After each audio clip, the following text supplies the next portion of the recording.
Sometimes the hardest thing in life is accepting help when you need it most. Even harder is learning that being saved doesn't make you weak, it makes you human. Eli Harlow was starving and forgotten when his cattle outfit left him behind. Then Nora Dale found him. She was a mountain woman who lived alone and trusted no one. But she knelt down beside him anyway. "You're not dying out here," she said. "I'm taking you home tonight."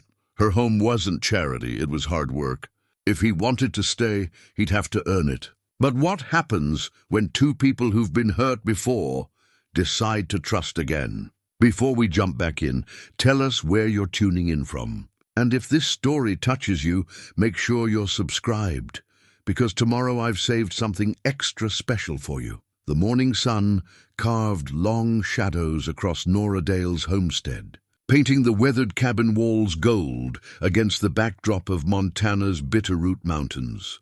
She moved through her daily routine with the practiced efficiency of someone who had learned that survival depended on consistency, checking the snares she'd set along the deer trails, splitting kindling with precise swings of her hatchet, and tending to the small garden that would see her through another winter. Her hand-carved walking stick, smooth from years of use, never left her side. She'd whittled it herself from mountain ash during her first lonely winter up here, when the silence had nearly driven her mad. Now it was as much a part of her as her calloused hands, or the leather holster that held her father's Colt. Every notch and curve told a story of self-reliance, of a woman who had learned to depend on no one but herself.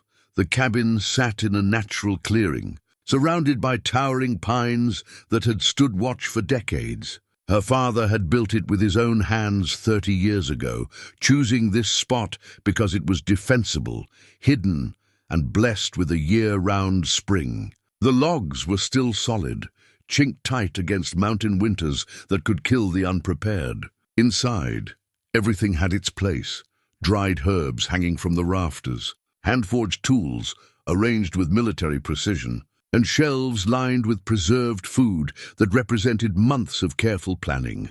Nora had inherited more than just the cabin from her father. She'd inherited his wariness of outsiders, his belief that people would always disappoint you if given the chance, and his conviction that the mountains were the only things in this world worth trusting. Samuel Dale had been a surveyor and a loner, a man who'd chosen this isolation after civilization had shown him its worst face. He'd raised his daughter to be harder than the granite peaks that surrounded them. At 32, Nora had lived alone for 7 years, ever since a fever had taken her father during an unusually harsh winter. She'd buried him herself in the small cemetery plot behind the cabin, marking his grave with stones she'd hauled from the creek bed. The loneliness had been crushing at first. Weeks would pass without hearing another human voice, but she'd adapted. She always adapted. Her days followed a rhythm as old as the mountains themselves. Dawn brought the livestock chores, feeding the chickens she kept for eggs, milking the sturdy mountain goat that provided cheese and milk, checking on the pair of horses that were her connection to the outside world. She trapped for meat and fur, tended her garden, preserved food for winter, and spent long evenings by lamplight mending clothes or carving useful items from wood. The nearest town lay 2 days' ride down treacherous mountain paths, and Nora made the journey only when absolutely necessary. She traded furs and crafted goods for supplies she couldn't make herself: ammunition, salt, needles, and the occasional luxury like coffee or sugar. The townspeople viewed her with a mixture of curiosity and suspicion. Some called her the mountain witch behind her back, whispering stories about the strange woman who lived alone up in the high country. She preferred their fear to their pity. Fear kept them at a distance, and distance was what she needed. People had a way of leaving when you needed them most, and Nora had learned that lesson well. Her mother had died when she was 12, simply worn down by the harsh life her father's choices had imposed. The young man she'd once thought she'd marry had taken one look at the isolation and hardship of mountain living and fled back to his comfortable town life. Even her father in the end had left her, not by choice. But death was still abandonment. The morning she'd found Eli, she'd been checking her southernmost trapline. the one that ran along the border of what used to be the Meridian Ranch. The ranch had been abandoned for 5 years now, another casualty of harsh winters and harder economics. Its buildings stood empty, slowly surrendering to weather and time. She used the ruins as waypoints when hunting, familiar landmarks in country that could kill you if you lost your bearings. Eli had crawled into the shade of the old bunkhouse sometime during the night, probably following the creek bed that ran past both properties. She'd seen the buzzard circling first, always a bad sign in this country. When she'd approached, expecting to find a dead deer or elk, she'd instead discovered a man barely clinging to consciousness.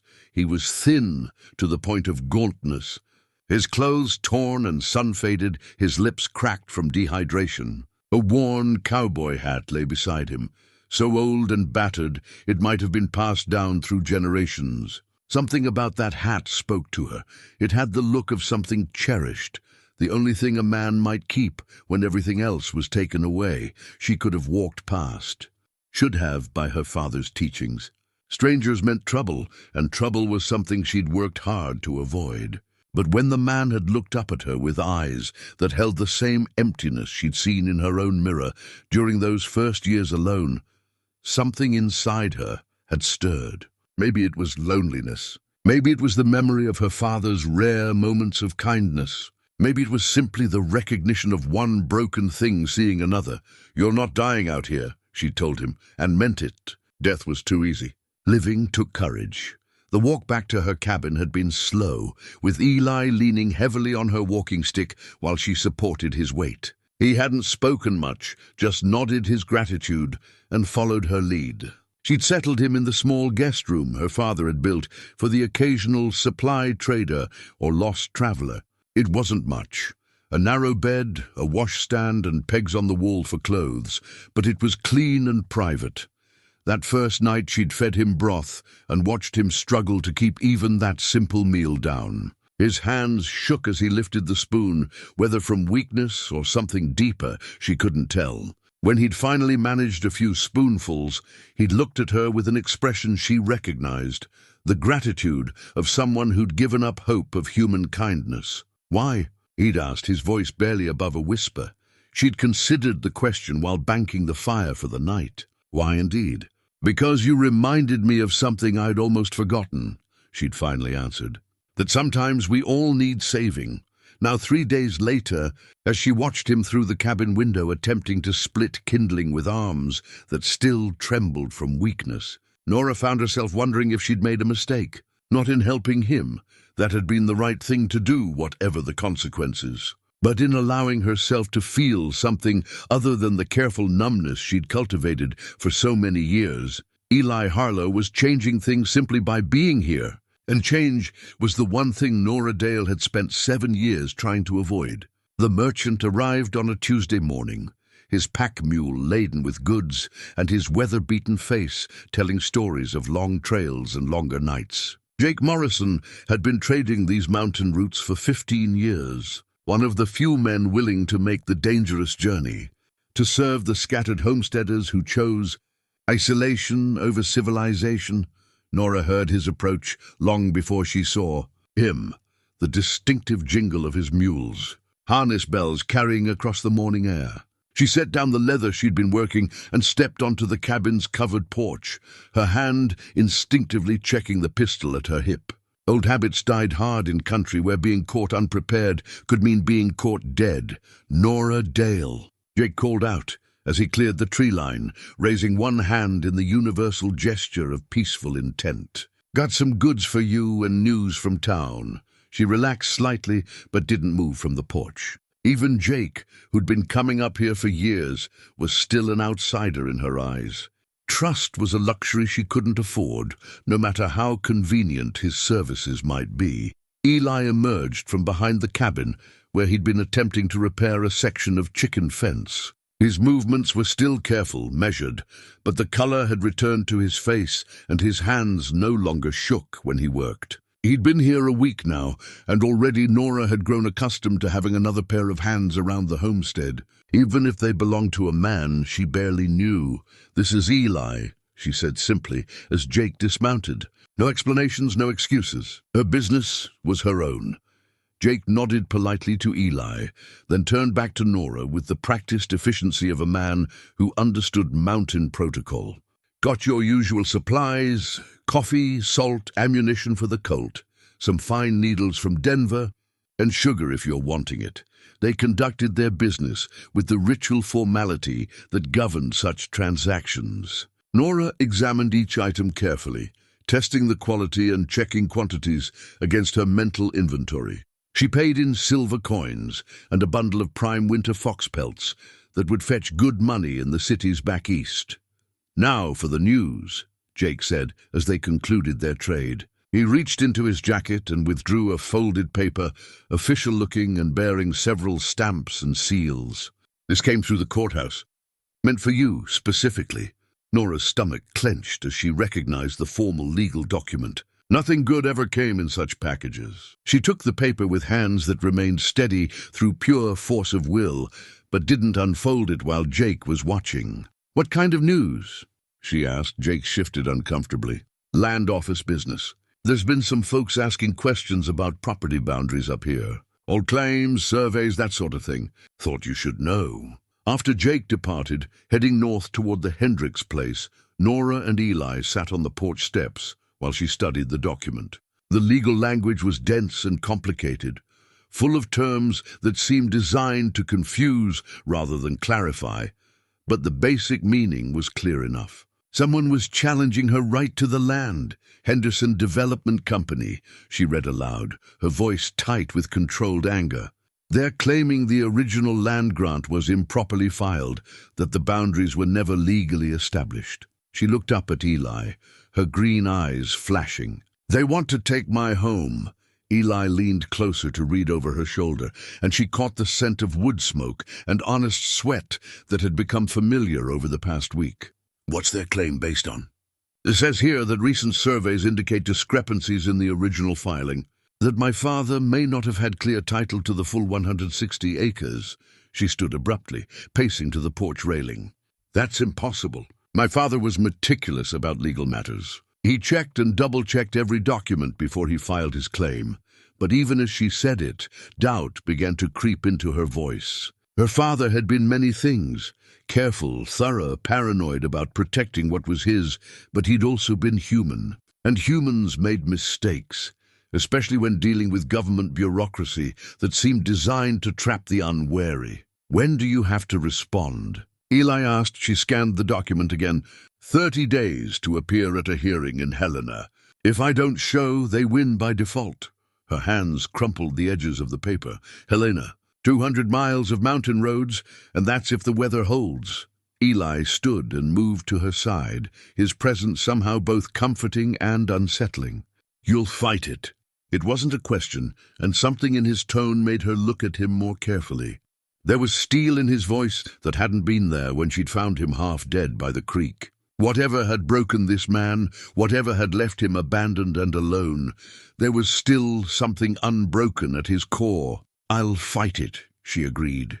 "This land is all I have, all I am. Without it—" She stopped herself, unwilling to voice the fear that lived at the edges of her thoughts. "Without it, you're still Nora Dale," Eli said quietly.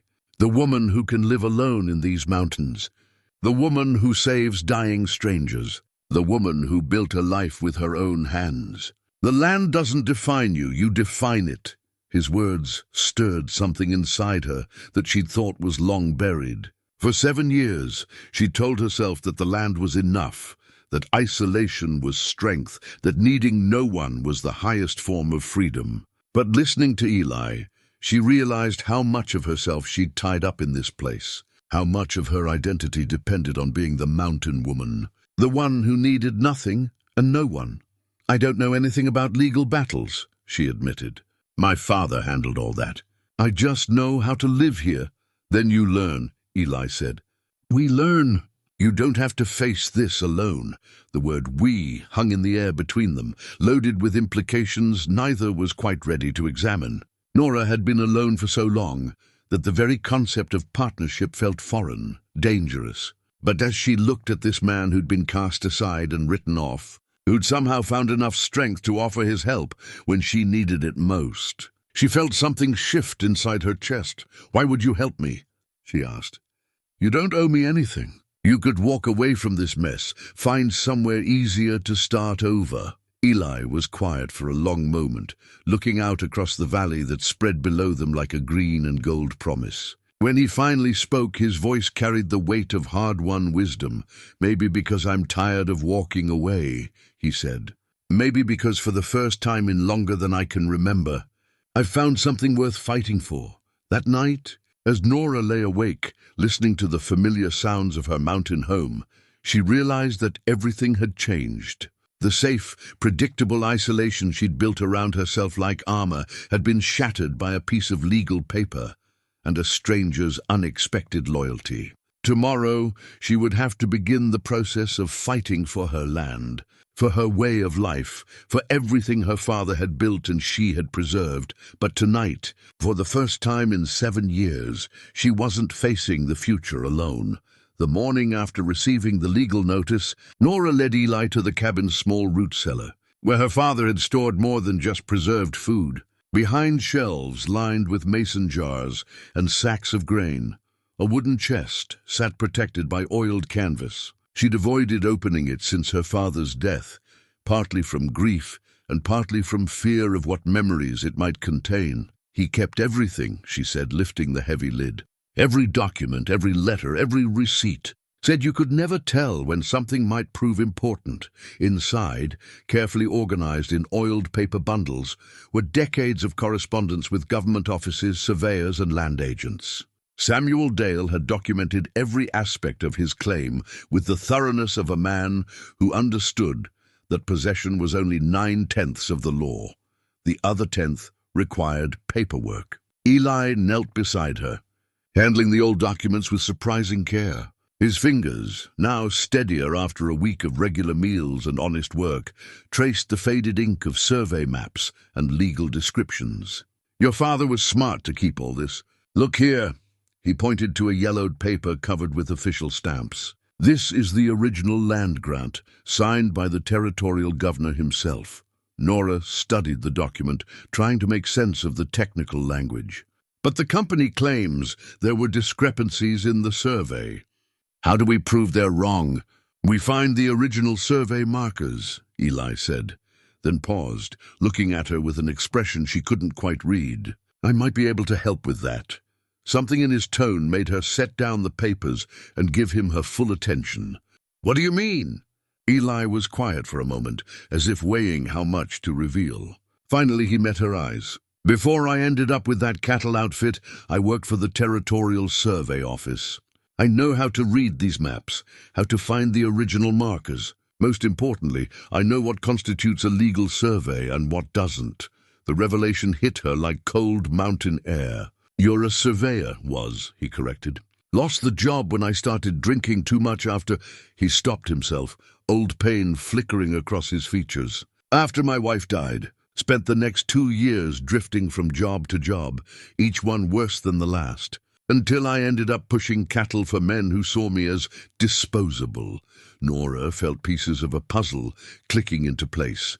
The careful way he handled maps, his immediate understanding of the legal documents, the quiet intelligence she'd sensed beneath his beaten-down exterior. This wasn't just a broken cowboy she'd rescued. This was a man with skills that could save her land. "Can you still do the work?" she asked. "With the right tools, yes. But I'd need to get to my surveying equipment. Last I knew, it was in storage in Missoula, assuming the storage fees haven't gone unpaid too long." He managed a rueful smile. "And not exactly traveling light when you're running from your problems." They spent the rest of the morning going through her father's papers, with Eli explaining the significance of various documents and Nora beginning to understand the legal framework that governed land ownership in Montana Territory. Her father's survey maps were detailed and accurate, showing not just the boundaries of his claim, but the natural landmarks he'd used to establish those boundaries. "Here's what we need to find," Eli said, pointing to small symbols marked on the corners of her father's property.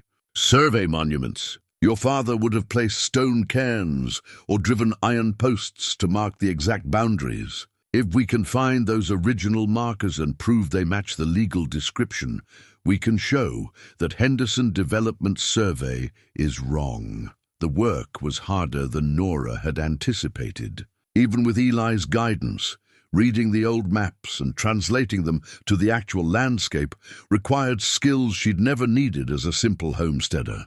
But as they worked together, she found herself appreciating the methodical way his mind approached problems, the patience he showed when explaining complex concepts. More than that, she began to see glimpses of the man he'd been before, whatever tragedy had broken him. When he forgot to guard his words, his intelligence showed through, along with a dry sense of humor that made even the tedious work bearable. He told her stories of his surveying days, of mapping wild country and dealing with settlers who didn't understand why precise measurements mattered. Most folks think surveying is just drawing lines on paper, he said as they took a break for lunch. But it's really about creating order from chaos, taking a piece of wilderness and making it comprehensible, legal, permanent. There's something satisfying about that kind of certainty. Is that why you became a surveyor? Nora asked. Eli was quiet for a long moment, staring out across the valley. My father was a farmer back in Ohio, lost everything when the bank foreclosed over a boundary dispute with a neighbor. Turns out the original survey had been done wrong, and we'd been farming land that wasn't legally ours. I watched my father work himself to death, trying to fight it in court. And I swore I'd never let that happen to me or anyone I cared about. The irony wasn't lost on either of them. Here he was, helping another person fight the same kind of battle that had destroyed his family. But instead of bitterness, Nora heard determination in his voice, as if he'd finally found a way to make his father's suffering mean something. By afternoon, they'd identified the locations of all 4 corner monuments that should mark the boundaries of her father's land. The work would require hiking to each location, some of them several miles from the cabin, through difficult terrain. But it was doable. More importantly, it was something concrete they could accomplish, a way to fight back against the faceless bureaucracy trying to take her home. We'll need supplies for several days in the field, Eli said, making notes on a piece of paper, and tools for clearing brush around the monuments, assuming they're still there after 30 years. They'll be there, Nora said with quiet confidence. My father built things to last. That evening, as they prepared for the expedition that would begin the next morning, Nora found herself watching Eli with new eyes. The broken man she'd rescued was still there, would probably always be there in some form, but she was beginning to see the capable person he'd been before life had worn him down. The change in him over the past week had been subtle but real: better posture, steadier hands, a growing confidence in his movements and decisions. More unsettling was the change she felt in herself. For 7 years, she'd prided herself on needing no one, on being complete in her solitude. But working alongside Eli, sharing the burden of saving her land, she'd remembered what it felt like to be part of something larger than herself. It was terrifying and exhilarating in equal measure. As she fell asleep that night, her last thought was that tomorrow they would begin the real work of fighting for her future. But for the first time since receiving that legal notice, she believed they might actually win. They set out before dawn, their packs loaded with camping gear and surveying tools improvised from what Nora had available. The morning air carried the sharp bite of early autumn, a reminder that winter came early and stayed late in the high country. Frost coated the meadow grass, crunching softly under their boots as they followed the old game trail that led toward the first survey monument. Eli moved with growing confidence, his body responding to the regular meals and hard work of the past week. The hollow-eyed desperation that had marked him when Nora first found him was fading, replaced by something that looked almost like purpose. She found herself stealing glances at him as they walked, noting the way he studied the landscape with a surveyor's practiced eye, reading the subtle signs that would guide them to their destination. The first marker should be about 2 miles northeast, he said, consulting the compass and the hand-drawn map they'd created from her father's notes. On the ridge line where that stand of dead pines used to be, Nora knew the area. She'd hunted there many times over the years. The fire took those trees 3 summers ago. Lightning strike during the dry spell. Good, Eli said. That'll make the marker easier to find, assuming it survived the burn. They climbed steadily through timber that grew thicker as they gained elevation, following deer paths and natural breaks in the forest. The work was hard but familiar to Nora, who'd spent years learning every square mile of her father's land. What surprised her was how easily Eli kept pace, his body remembering the demands of outdoor work, despite months of neglect and hardship. As they walked, they talked, tentative conversations that revealed more about each other with every mile. Eli spoke of his wife, Sarah, who died in childbirth along with their son. The double loss had shattered something inside him, turned the precise, methodical world of surveying into a chaos of grief and guilt. I kept thinking, if I'd been home more, if I hadn't taken that job mapping the railroad route through the Rockies. He stopped himself, shaking his head. Foolish thinking. Sarah knew what kind of work I did when she married me. She encouraged me to take the job because the pay was so good. Nora understood the weight of that kind of guilt. After my father died, I blamed myself for not being a better nurse, for not recognizing how sick he was until it was too late. Spent months going over every decision. Every moment I might have done something different. What changed your mind? She considered the question as they navigated a steep section of trail. Time, mostly. And the realization that guilt was just another kind of prison. My father wouldn't have wanted me to waste my life dwelling on things I couldn't change. When they reached the area where the first monument should be, they faced a landscape transformed by fire. Blackened stumps rose from earth that was already showing new green growth, and the marker stone stood clearly visible for the first time in decades. Freed from the undergrowth that had concealed it, Eli knelt beside the cairn, examining the carefully stacked stones with the reverence of a man who understood their significance. "It's perfect," he said, his voice filled with quiet admiration. "Your father knew exactly what he was doing. This monument is positioned precisely according to the legal description, and it's built to last another century." They spent the rest of the morning documenting the marker's location and condition, with Eli making detailed sketches and measurements while Nora recorded their findings. The work was tedious but important. Every detail could matter in a legal battle. As they prepared to move on to the second monument, Eli reached into his pack and withdrew a small leather pouch that jingled softly with the sound of coins. "I need to tell you something," he said, his expression serious. "I haven't been completely honest about my situation." Nora felt a chill that had nothing to do with the mountain air. In her experience, conversations that began with those words rarely ended well. "I'm not completely broke," Eli continued. "I've got maybe $40 in silver saved up, money I kept hidden from myself during the worst of my drinking, buried in different places so I couldn't spend it all at once." He held out the pouch. "I want to contribute to the legal fight. It's not much, but it's something." The gesture hit her harder than she'd expected. In her world, $40 represented months of careful saving, and for a man who'd lost everything to offer it up, showed a kind of trust and commitment she wasn't prepared for.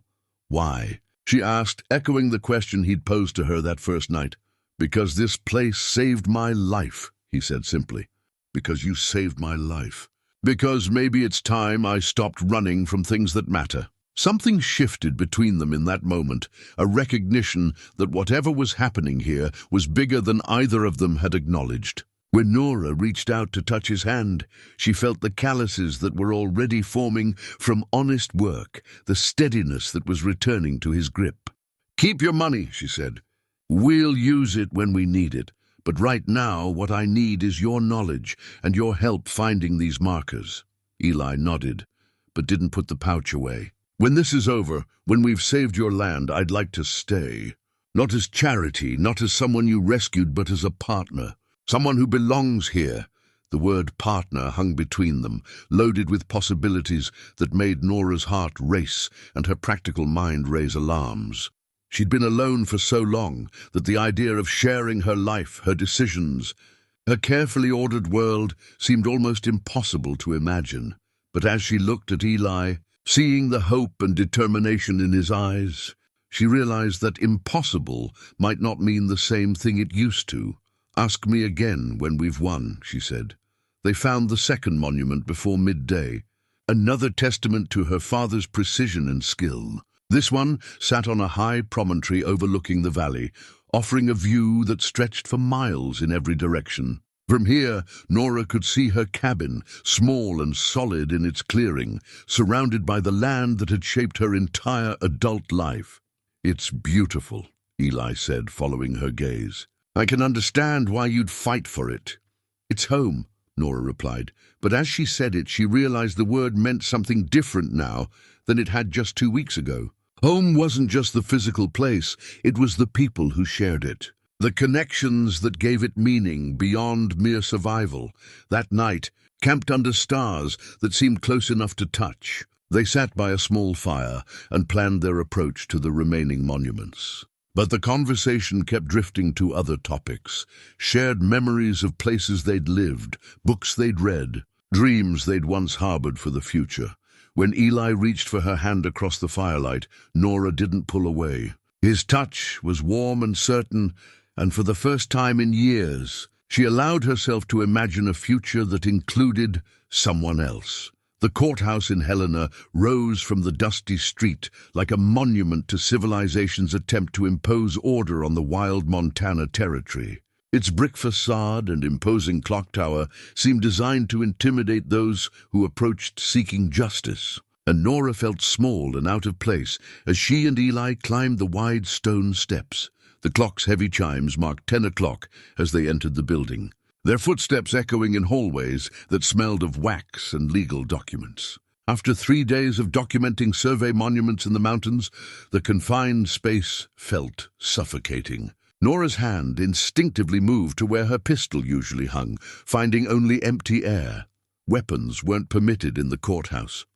Mr. Harlow and Miss Dale, a thin man in an expensive suit, approached them with the practiced smile of someone who made his living from other people's problems. "I'm Theodore Blackwood, representing Henderson Development. I believe we have business to discuss." Nora studied the man who wanted to take her land. Blackwood was everything she'd expected.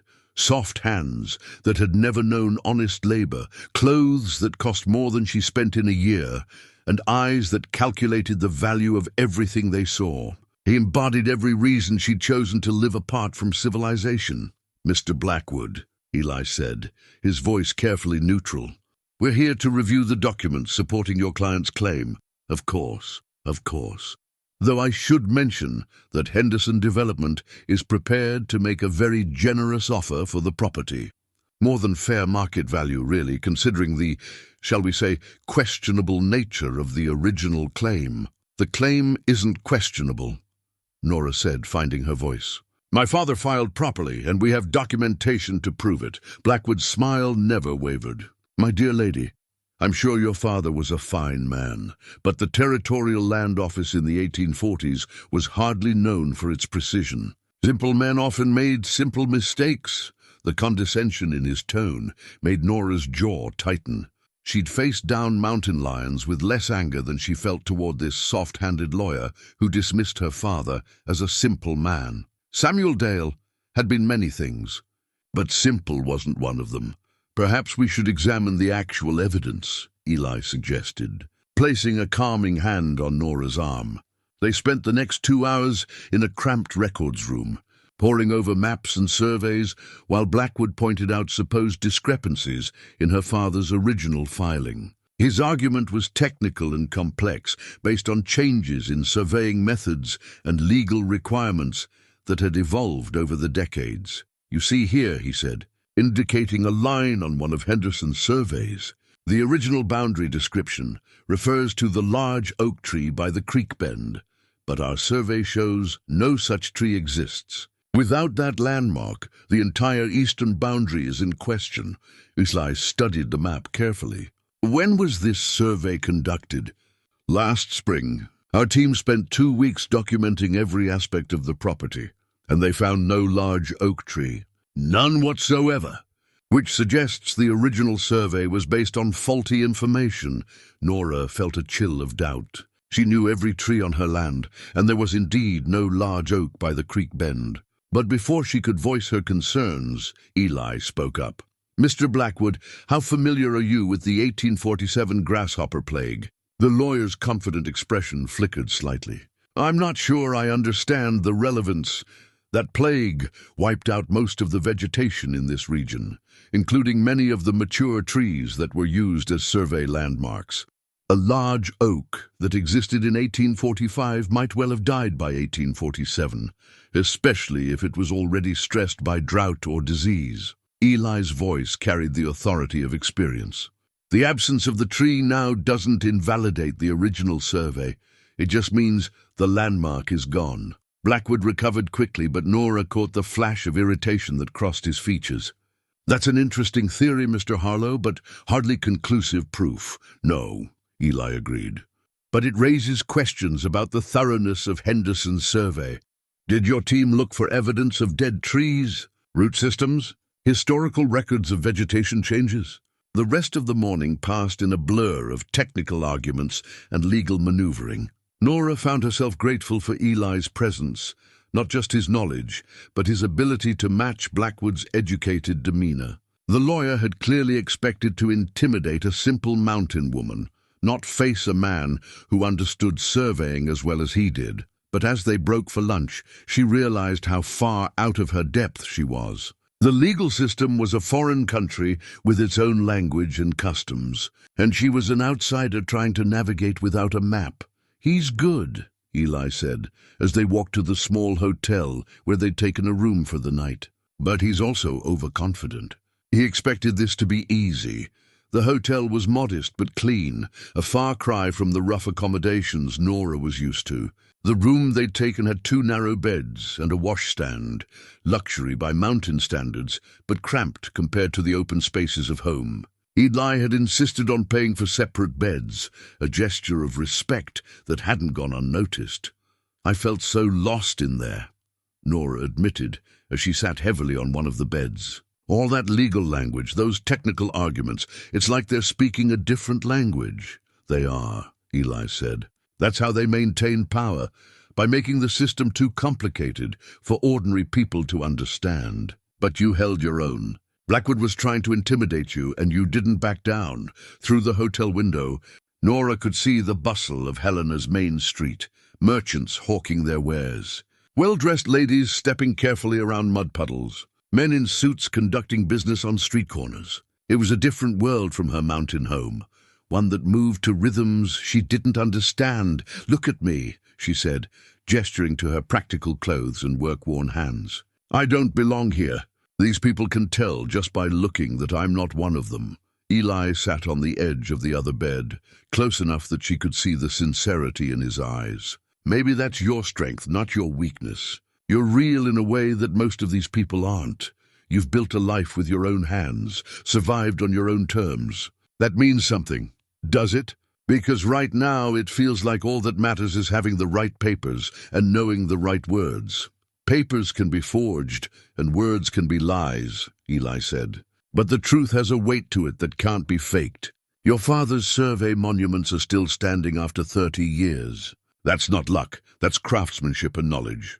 They spent the evening in the hotel's small dining room, sharing a simple meal while around them traveled drummers and territorial officials conducted business over whiskey and cigars. Nora felt the stares of other patrons, heard the whispered comments about the mountain woman and her companion. In their world, she was a curiosity at best, a scandal at worst. But when a well-dressed gentleman at the next table made a crude comment about frontier women loud enough for her to hear, Eli's response was swift and quiet. "That's enough," he said, turning to face the man with an expression that carried the authority of someone accustomed to being obeyed. "The lady deserves your respect." The gentleman mumbled an apology and returned to his meal, but the incident highlighted the gulf between Nora's world and this one.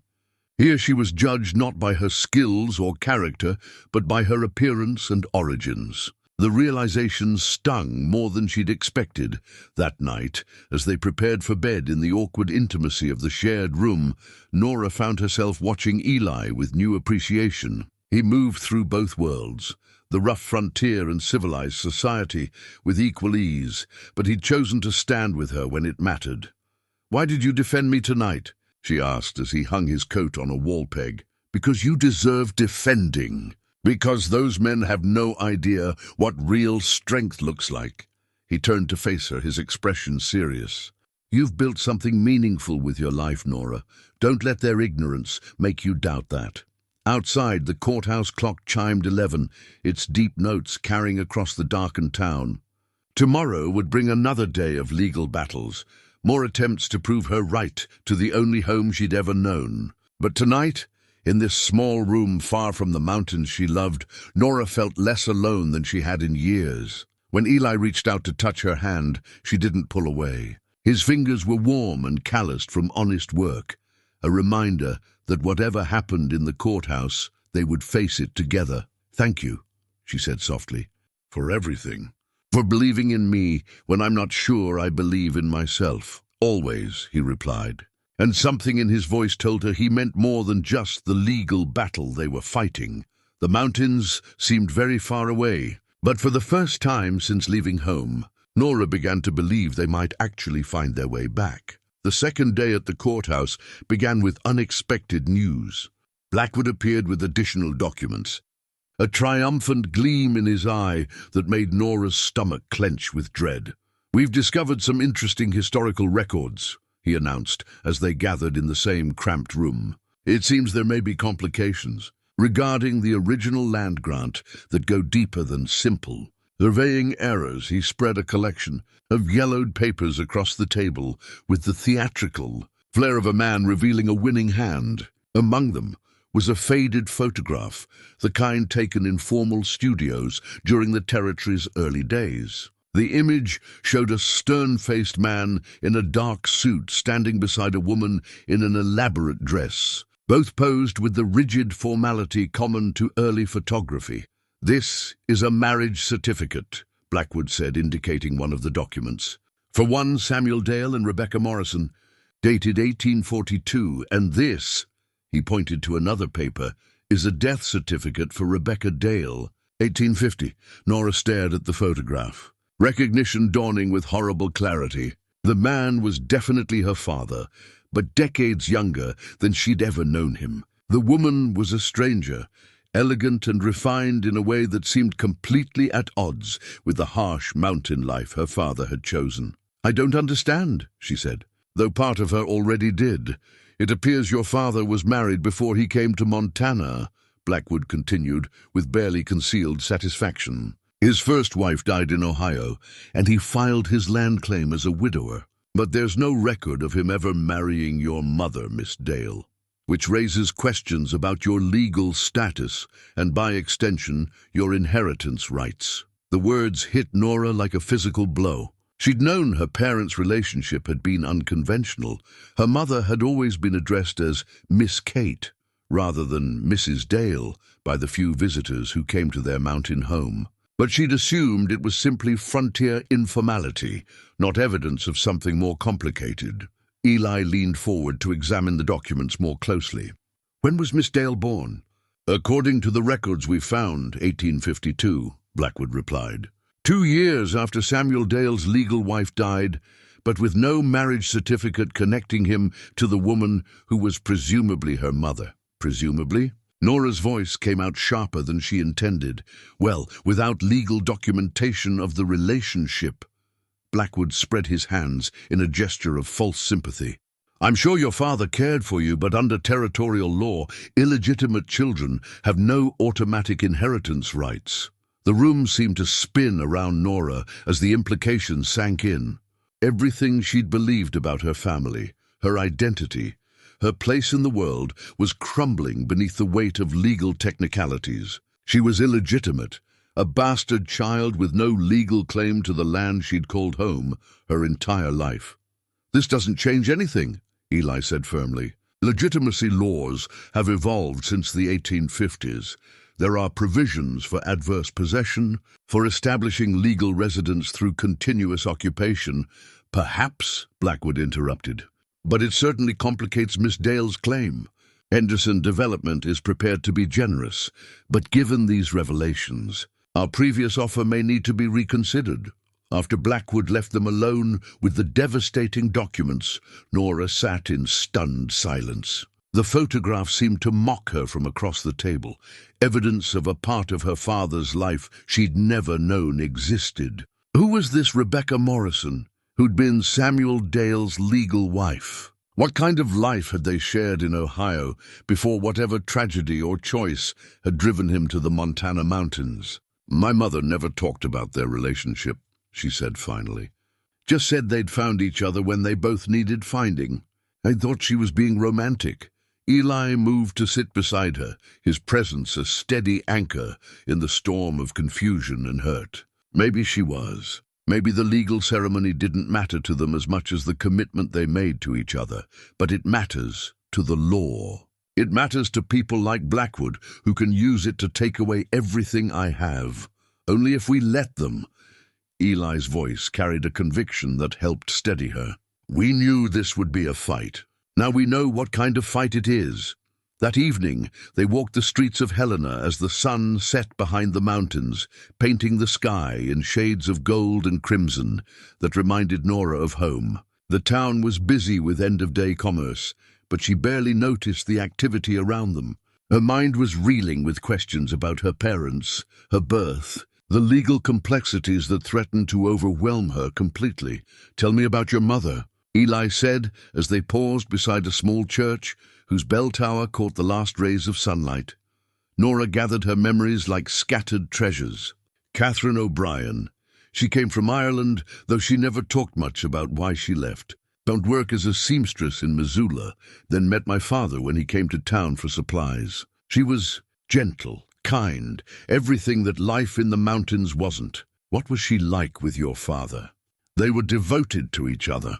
I never saw them argue, never heard a harsh word between them. When she died, he was lost for months. Didn't eat properly, barely spoke. It was like losing her took something essential out of him. That doesn't sound like a relationship based on convenience or legal necessity, Eli observed. No, it was love. Real love. But apparently love isn't enough in a court of law. They found a small cafe, still open, and sat over coffee, while Nora struggled to process the day's revelations. The other patrons paid them no attention. Two travel-worn people sharing a quiet meal was hardly unusual in a territorial town used to transients and drifters. I keep thinking about all the times my father talked. About building something permanent, Nora said. About leaving me something that would last. Did he know? Did he understand that without a marriage certificate, everything he'd worked for could be challenged? Maybe.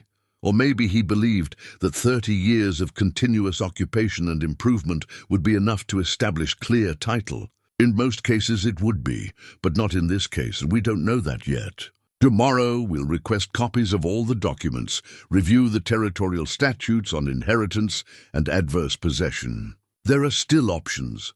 Nora wanted to believe him, but the confidence that had carried her through the first day of legal proceedings was badly shaken. She'd come to Helena believing in the righteousness of her cause, secure in the knowledge that her father had done everything properly.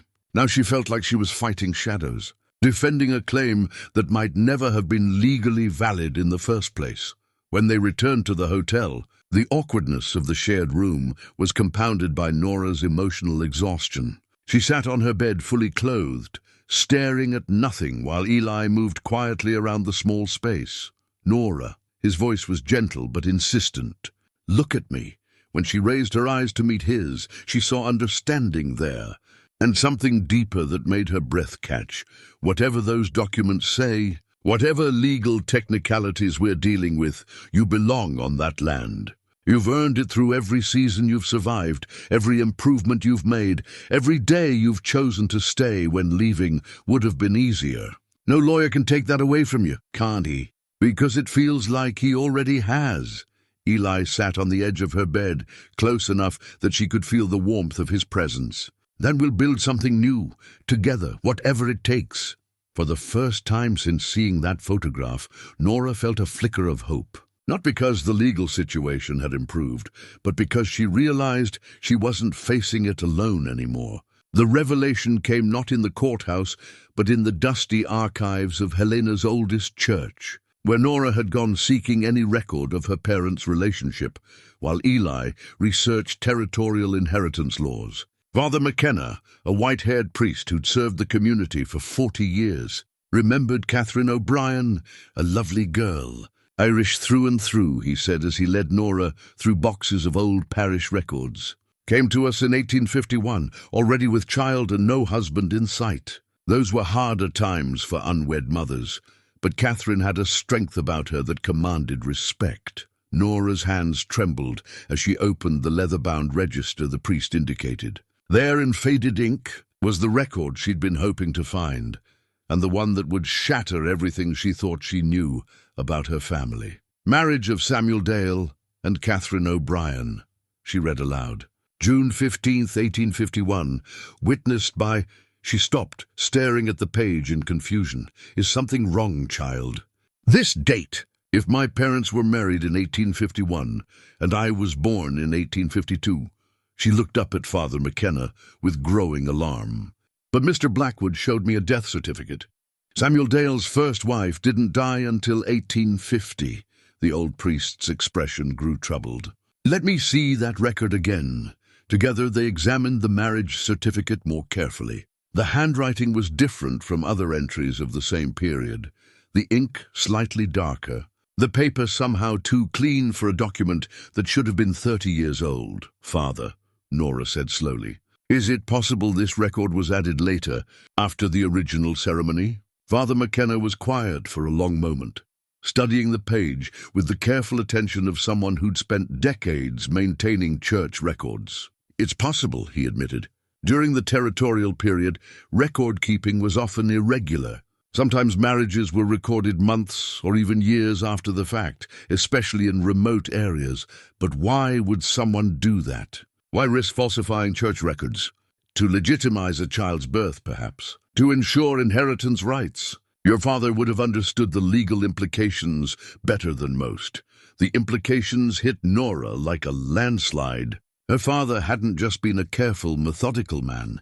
He'd been a man willing to commit fraud to protect his daughter's future. The marriage certificate that should have been her salvation was actually evidence of a crime. She left the church in a daze, clutching copies of the suspicious documents. The Helena streets blurred past as she walked blindly back toward the hotel, her mind reeling with the magnitude of what she'd discovered. If Blackwood uncovered the truth about the forged marriage certificate, she wouldn't just lose her land, her father's reputation would be destroyed, and she might face criminal charges as an accessory to fraud. Eli was waiting in their room, surrounded by law books and territorial statutes he'd borrowed from the courthouse library. The hope on his face when she entered quickly faded as he saw her expression. What happened? Nora sat heavily on her bed and handed him the church documents. "I found the marriage certificate. The one that proves my parents were legally married. That's wonderful news." "No," she interrupted. "It isn't. Look at the date." Eli examined the paper carefully, his surveyor's eye trained to notice discrepancies and irregularities. She watched his expression change as he reached the same conclusion she had. "The ink is wrong," he said finally, "and the paper quality doesn't match the other entries from that period. My father forged it, probably years later, when he realized I might need legal proof of legitimacy." Nora's voice was hollow with the weight of this new understanding. "He was trying to protect me, but if Blackwood discovers this, he won't." Eli's voice was firm. "Because we're not going to use it." "What do you mean?" Eli set the papers aside and moved to sit beside her. "I've been researching territorial law all day, looking for precedents that might help us. And I found something."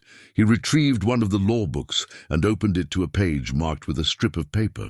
"Adverse possession statutes. If someone occupies land continuously for a specified period in Montana territory, it's 20 years and makes substantial improvements, They can claim legal ownership regardless of the original title status, but that would require proof of continuous occupation and improvement, which we have. Your father lived on that land for 30 years, built a cabin, developed water sources, cleared fields. You've maintained those improvements for 7 additional years. Eli's excitement was growing as he spoke. The law doesn't care about legitimacy or inheritance rights when adverse possession applies. It's about actual use and improvement of the land.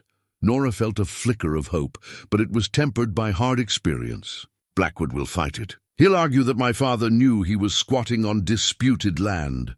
Maybe, but there's something else. Eli retrieved another book, this one filled with surveying documents and territorial maps.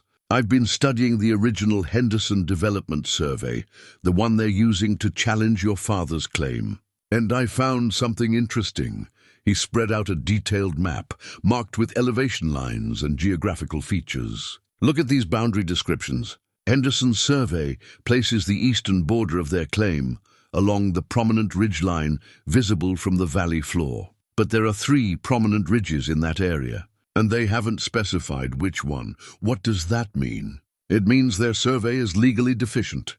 You can't establish a boundary using vague language like prominent ridgeline without specifying which ridge, what elevation, specific geographical markers. Any first-year surveyor would know that. Nora studied the map, beginning to understand the implications. So their claim is just as questionable as mine. More questionable. Your father used specific landmarks, the large oak by the creek bend, with the granite outcropping 50 yards south of the spring. Even if some of those landmarks are gone now, the descriptions are precise enough to establish definite boundaries. Henderson's survey relies on subjective terms that could apply to multiple locations. For the first time since discovering the forged marriage certificate, Nora felt genuine hope. Can we use this? We can do more than use it. We can turn it into our primary defense. Forget about inheritance rights and legitimacy questions. We'll argue adverse possession based on 37 years of continuous occupation and improvement. And we'll challenge Henderson's survey as legally insufficient. That evening, they worked late into the night, preparing their new legal strategy. The forged marriage certificate lay forgotten on the nightstand, evidence of her father's desperate attempt to protect her that they would never need to use. As they reviewed maps and statutes by lamplight, Nora found herself watching Eli with growing admiration. His transformation from the broken man she'd found by the creek was complete. This was who he'd been before tragedy had derailed his life, competent, intelligent, and unafraid to fight for what was right. "Why did you really become a surveyor?" she asked during a break in their work. Eli looked up from the map he'd been studying. "I told you about my father. That's part of it. But there's more." He was quiet for a moment, considering his answer. "Because surveying is about truth. About establishing what really is, not what people claim or hope or fear. In a world full of lies and deceptions, property lines don't lie. Measurements don't lie. The land itself doesn't lie. And now I know that truth isn't just about measurements and boundary lines. It's about people too, about choosing to build something real with someone who matters." Outside, the courthouse clock chimed midnight, marking the beginning of what would be the most important day of their legal battle. But for the first time since arriving in Helena, Nora believed they might actually win. The morning of the hearing dawned clear and cold, with frost coating the courthouse windows like nature's own seal of judgment. Nora woke before sunrise, her stomach tight with nervous energy, and found Eli already dressed and studying their documents by lamplight. "Couldn't sleep either?" she asked. "Too much riding on today." He looked up from the surveying equipment he'd arranged on the small table, instruments he'd retrieved from storage in Missoula during a hurried trip the previous week. The transit compass, measuring chains, and angle instruments looked foreign and precise in the humble hotel room. "But I think we're ready." They'd spent the last week preparing their case with the thoroughness that had made Eli a respected surveyor in his former life. Every document was organized, every measurement verified, every legal precedent researched and cross-referenced. Their argument was built on solid ground. Literally and figuratively, the surveying equipment represented more than just tools. It was proof of Eli's expertise, physical evidence that he understood the technical aspects of land measurement that Blackwood's hired surveyors might have missed. More importantly, it represented his commitment to this fight, to Nora, to the future they were building together. "Are you nervous?" Nora asked as she braided her hair with hands that remained steady through sheer will. "Terrified," Eli admitted with a rueful smile. "But it's a good kind of terrified. The kind that means you're fighting for something that matters." They dressed carefully for their appearance before Judge Harrison, Nora in the best dress she owned, simple but clean and well-mended, and Eli in the one good suit he'd maintained throughout his wandering years. They looked like what they were, honest people who'd worked hard for what they had and weren't about to give it up without a fight. The courthouse was already busy when they arrived, with lawyers and clerks moving through the halls with the purposeful efficiency of people accustomed to deciding other people's fates. Blackwood was there, of course, surrounded by assistants and additional legal counsel that Henderson Development had brought in for the final battle. Miss Dale. "Mr. Harlow." Blackwood nodded politely, but Nora caught the confidence in his expression. He still believed this would be an easy victory. "I trust you're prepared for today's proceedings." "We are," Eli replied calmly. "Are you prepared to defend your client's survey methodology?" Something flickered in Blackwood's eyes. Surprise, perhaps, that this mountain woman and her companion were prepared to challenge technical aspects of the case. "Our survey was conducted by licensed professionals using the most current methods." "I'm sure it was. We'll look forward to examining their work." Judge Harrison was a lean man in his 60s, with silver hair and eyes that missed nothing. He'd been hearing land disputes for 20 years, long enough to recognize both genuine claims and fraudulent attempts to steal property from legitimate owners. "This court is called to order," he announced as the participants took their places. "We're here to determine the validity of conflicting claims to property in the Bitterroot Valley.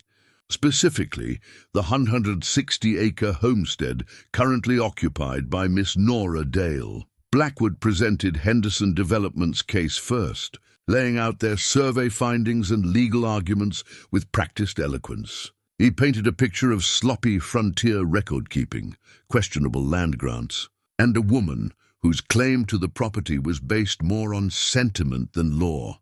"The evidence is clear, Your Honor.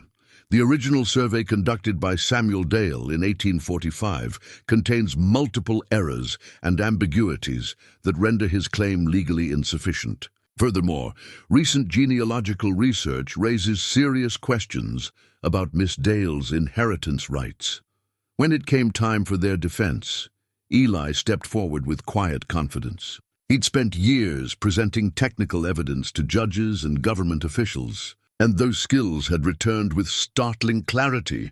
"Your Honor, we're not here to argue the technical perfection of Samuel Dale's 1845 survey, though we believe it was far more accurate than opposing counsel suggests. We're here to establish clear title based on 37 years of continuous occupation, substantial improvement, and adverse possession under Territorial Statute 247C. Eli methodically presented their evidence. Photographs of the survey monuments they documented, detailed maps showing improvements made to the property over decades, testimony from neighbors who could verify continuous occupation. His surveying equipment sat prominently on the defense table, a silent testament to his expertise. The law is clear on adverse possession. Your Honor, when someone occupies land continuously for the statutory period, makes substantial improvements, and treats the property as their own, they gain legal title regardless of defects in the original grant. But it was when Eli challenged Henderson Development's survey that the hearing took a dramatic turn. Your Honor, I'd like to examine the technical specifications of the plaintiff's survey. Eli approached the exhibit table where Henderson's maps and documents were displayed, specifically their boundary descriptions. He pointed to key passages in the survey report, his voice taking on the authority of a man who'd spent years doing this exact work. The eastern boundary is described as running along the prominent ridgeline, visible from the valley floor. This description is legally insufficient because it doesn't specify which ridgeline. There are 3 prominent ridges visible from the valley, all at different elevations. Blackwood objected. Your Honor, the survey was conducted by licensed professionals. Licensed professionals who should know better, Eli interrupted smoothly. Boundary descriptions must be specific enough that any qualified surveyor could locate the exact same line. Prominent ridgeline is subjective language that could apply to multiple locations. Judge Harrison leaned forward, clearly interested. Mr. Harlow, are you suggesting that Henderson Development Survey is technically deficient? I'm stating it, Your Honor. Their survey fails to meet basic professional standards for boundary description. Furthermore, Eli retrieved one of his instruments and approached the map. If we apply their vague description to the actual topography, their claimed boundaries would overlap with 3 other legitimate homesteads. Either their survey is wrong, or they're claiming the right to displace multiple established property owners. The courtroom buzzed with murmurs as the implications sank in. Blackwood's confident demeanor was beginning to crack as he realized his technical case was falling apart under expert scrutiny. Additionally, Your Honor, Eli continued, I've examined the original survey monuments placed by Samuel Dale. 4 of the 6 markers remain intact and precisely located. Using standard surveying techniques, I can demonstrate that Dale's boundaries are accurate to within acceptable tolerances for 1845 survey methods. As Eli testified about survey techniques and legal standards, Nora watched the transformation that had taken place in him over the past month. This wasn't just the broken man she'd rescued. This was a professional defending his work, his knowledge, his integrity. He'd found his way back to himself through fighting for her land, and she'd never been more proud of anyone in her life. Mr. Harlow, Judge Harrison said during a brief recess, your expertise in surveying is evident, but this court needs to be certain of your qualifications to offer expert testimony. Of course, Your Honor.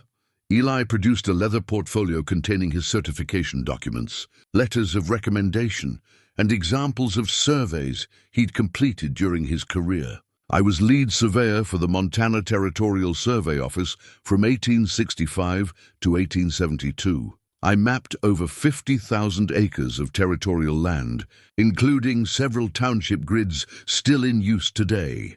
The afternoon session focused on technical details that would have bored most observers but held Judge Harrison's complete attention.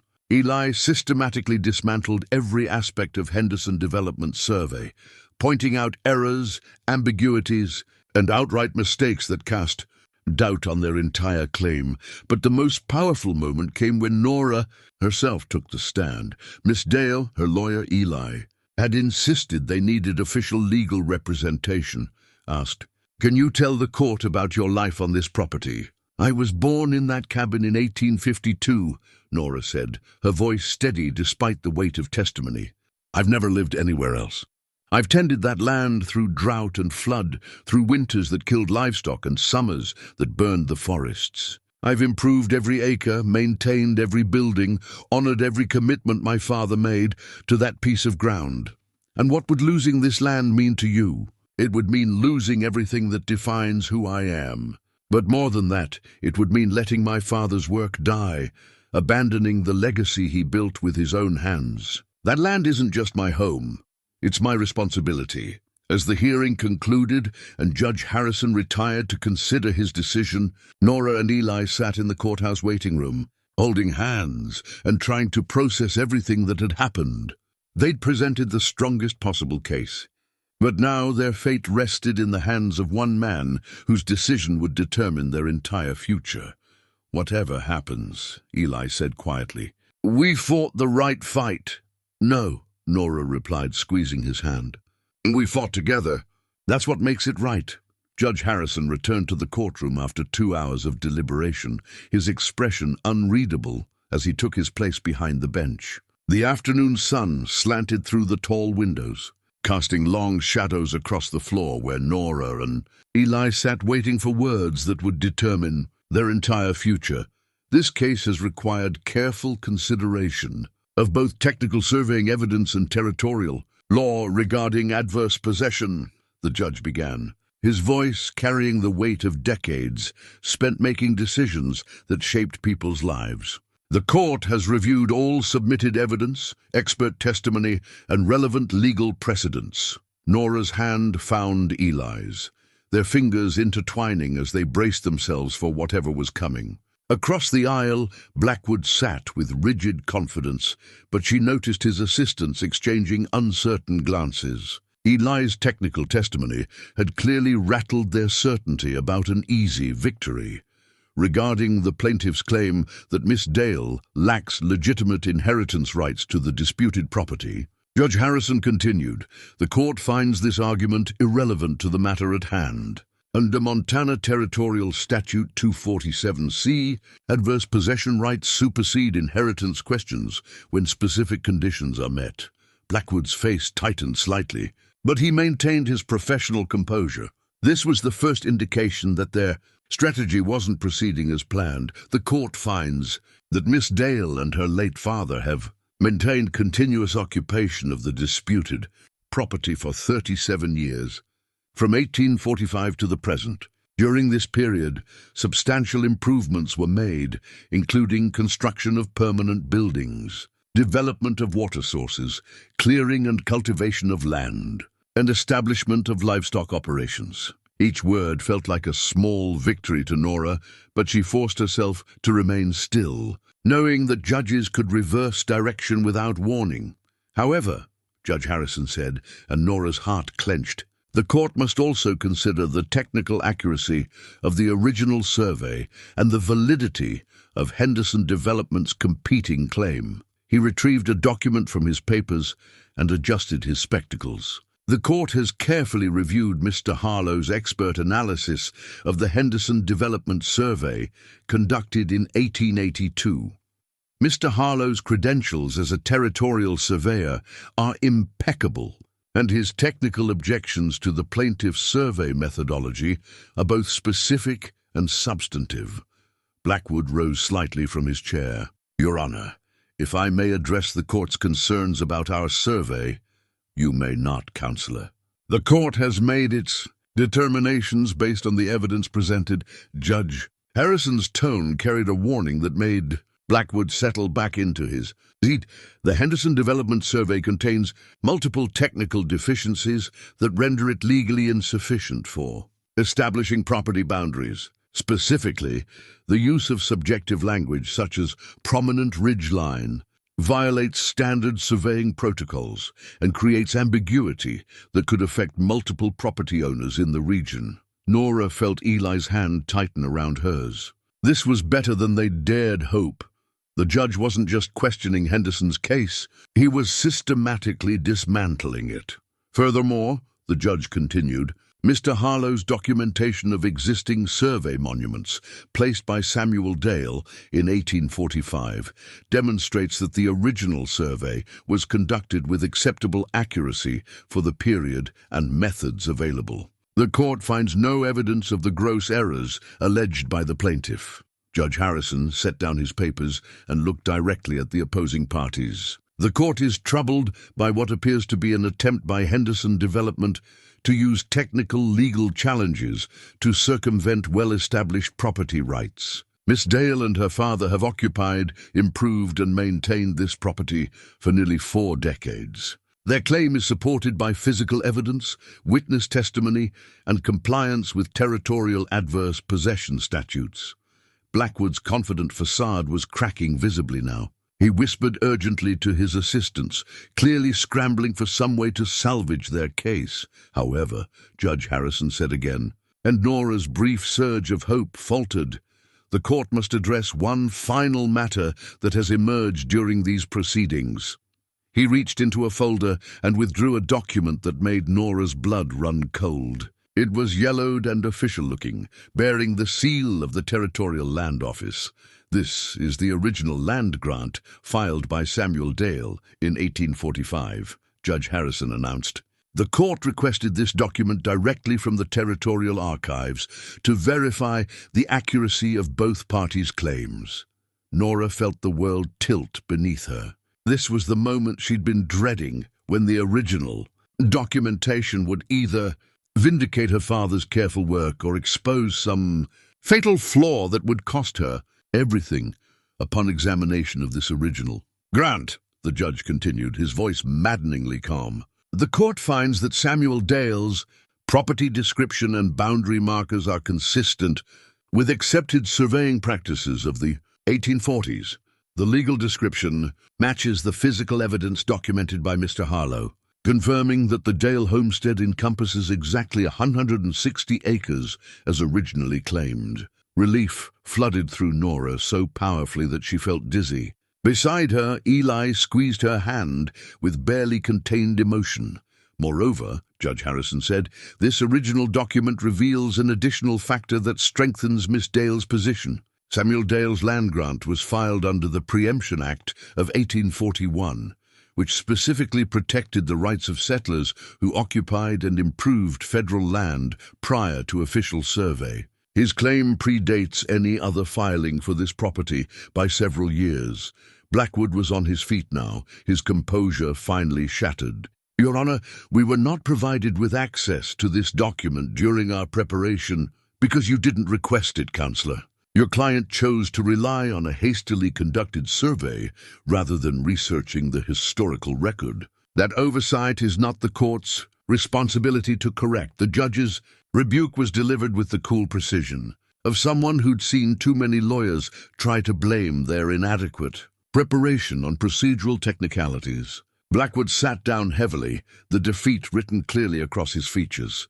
"The court also notes," Judge Harrison continued, "that Henderson Development's survey was conducted without regard for existing property improvements or consultation with current occupants. This suggests either negligent methodology or deliberate disregard for established property rights."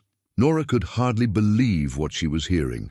Not only was the judge rejecting Henderson's claim, he was questioning their motives and methods in language that bordered on accusatory. In conclusion of this preliminary determination, the judge said, "The court finds that Miss Nora Dale has established clear and legitimate title to the disputed property through adverse possession, continuous occupation, substantial improvement, and compliance with territorial preemption statutes. The Henderson Development claim is rejected as technically deficient and legally insufficient." The word preliminary caught Nora's attention, tempering her growing elation. There was still more to come, some final element that would determine their ultimate fate. "However," Judge Harrison said, his tone shifting slightly, "the court must address one remaining procedural matter before rendering final judgment." Judge Harrison paused, his gavel resting in his hand like a symbol of the final authority he was about to exercise. The courtroom was utterly silent, every person present understanding that they were witnessing a moment that would reshape lives and determine futures. "The procedural matter concerns the formal transfer of title," the judge explained. "While the court has determined that Miss Dale has legitimate claim to the property through adverse possession, territorial law requires that such claims be formally recognized through updated land office records."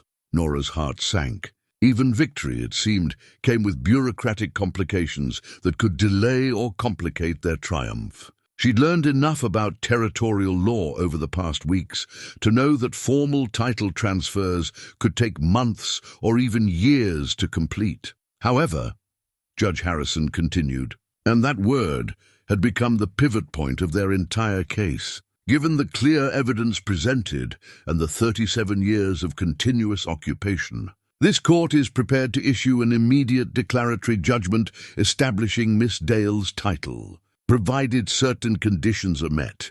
"What conditions, Your Honor?" Eli asked, rising respectfully. "First, that Miss Dale formally file for adverse possession title with the Territorial Land Office within 30 days of this judgment. Second, that she pay all back taxes owed on the property, if any. And third, the judge's eyes moved between Nora and Eli, with what might have been the hint of a smile. That any transfer or sharing of property rights be properly documented according to territorial marriage and property laws. The implication was clear, and Nora felt her cheeks burn with embarrassment and something deeper, hope. Judge Harrison had noticed their partnership, their obvious commitment to each other, and was suggesting that their personal relationship needed the same legal formality as their property claim. Your Honor. Blackwood made one last attempt. Henderson Development requests the opportunity to appeal this decision. Denied. The judge's voice carried final authority. The evidence presented by the defendants is overwhelming, while the plaintiff's case rests on a technically deficient survey and questionable legal theories. This court finds no grounds for appeal that would likely succeed. Judge Harrison raised his gavel, and in that moment, Nora felt the weight of 7 years of solitude, of fighting to survive alone in an unforgiving landscape, of believing that independence was the only safety in a world that abandoned those who couldn't keep up. By the authority vested in me by Montana Territory, I hereby rule that Nora Dale has clear and legitimate title to the property described in Samuel Dale's 1845 land grant, encompassing 160 acres in the Bitterroot Valley. Henderson Development's competing claim is rejected in its entirety. The gavel fell with a sound that seemed to echo through Nora's entire being. She had won. The land was hers, legally and permanently. No one could take it away, no bureaucrat or developer or lawyer with smooth words and official papers. But more than that, she had won with Eli beside her, had discovered that accepting help didn't make her weak, but made her stronger. The partnership that had begun with his desperate need for rescue had become something that could save them both. As the courtroom erupted in the subdued celebration appropriate to a legal proceeding, Eli turned to her with eyes that held tears he wasn't ashamed to shed. "We did it," he said simply. "We did," she agreed. And then, because the moment seemed to demand complete honesty, "Eli Harlow, are you asking me to marry you?" "I am," he replied without hesitation. "Right here, in front of Judge Harrison and God, and anyone else who cares to witness it. Nora Dale, will you have me as your husband, your partner, your equal in all things?" "I will," she said, and meant it with every fiber of her being. Judge Harrison, who'd been organizing his papers preparatory to leaving, looked up with an expression of genuine pleasure. "If I might make a suggestion," he said, his formal demeanor softening slightly, "the territorial courthouse maintains a registry for marriage licenses. The fee is $2, and I am authorized to perform the ceremony. 20 minutes later, in the same courtroom where they had fought for Nora's land, they stood before Judge Harrison to pledge their lives to each other. There were no flowers, no wedding dress, no assembled family and friends. But there was truth and commitment, and the recognition that they had found in each other something worth building a life around. "By the authority vested in me by Montana Territory," Judge Harrison said, his voice carrying the same gravity it had during the legal proceedings, "I now pronounce you husband and wife." When Eli kissed her, Nora tasted salt from tears she hadn't realized she was crying.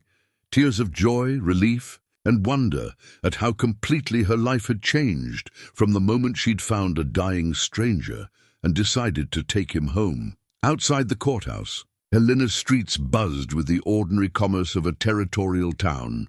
But Nora and Eli walked through it as if moving through a dream. They were married, landowners, partners, in every sense that mattered.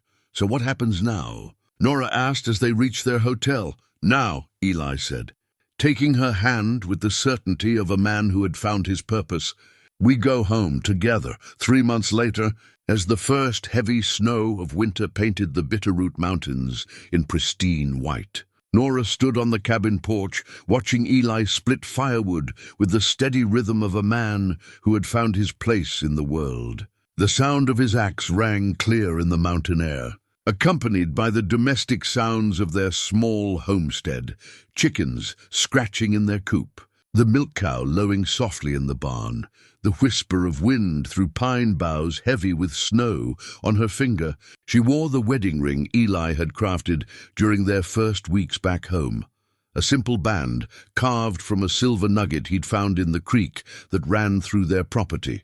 It was rough-hewn and imperfect, but it was theirs, made by his hands for her finger, a symbol of the life they were building together from the raw materials of love and determination. The legal victory in Helena felt like something from another lifetime, though the official documents hung framed inside the cabin as proof that their fight had been real and their triumph complete. Henderson Development had quietly withdrawn from the territory after their public defeat, and other potential land grabbers had apparently decided that challenging established homesteaders wasn't as easy as they'd hoped, but the real victory wasn't the court decision or the legal documents. It was the transformation of the homestead, from a place of solitary survival into a genuine home. Eli had brought more than surveying skills and strong hands to their partnership. He'd brought laughter, conversation, shared dreams for the future, and the deep contentment that came from having someone to face life's challenges beside. They'd expanded the cabin over the autumn months, adding a proper workshop where Eli could practice his surveying trade for the scattered homesteaders and mining claims that dotted the territory. Word of his expertise had spread after the Helena court case, and a steady trickle of clients made the difficult journey to their mountain home seeking accurate surveys and legal documentation for their own property claims. Nora had discovered talents she'd never known she possessed. Working alongside Eli on surveying jobs, she'd learned to read topographical maps, assist with measurements, and navigate the complex relationships between legal descriptions and physical landscapes. More importantly, she'd learned to be part of a team, to share decisions and responsibilities in ways that multiplied their capabilities rather than diminishing her independence. The sound of approaching horses drew her attention to the tree line, where a familiar figure emerged, leading a pack mule loaded with supplies. Jake Morrison, the traveling merchant, raised his hand in greeting as he approached the cabin. "Mrs. Harlow," he called out, using her married name with obvious pleasure. "Got your winter supplies and news from town." The title still felt strange to Nora's ears, but she was growing accustomed to being part of something larger than herself. She watched Eli set down his axe and walk over to greet Jake, the two men shaking hands with the easy familiarity of neighbors in country where neighbors were scarce and precious.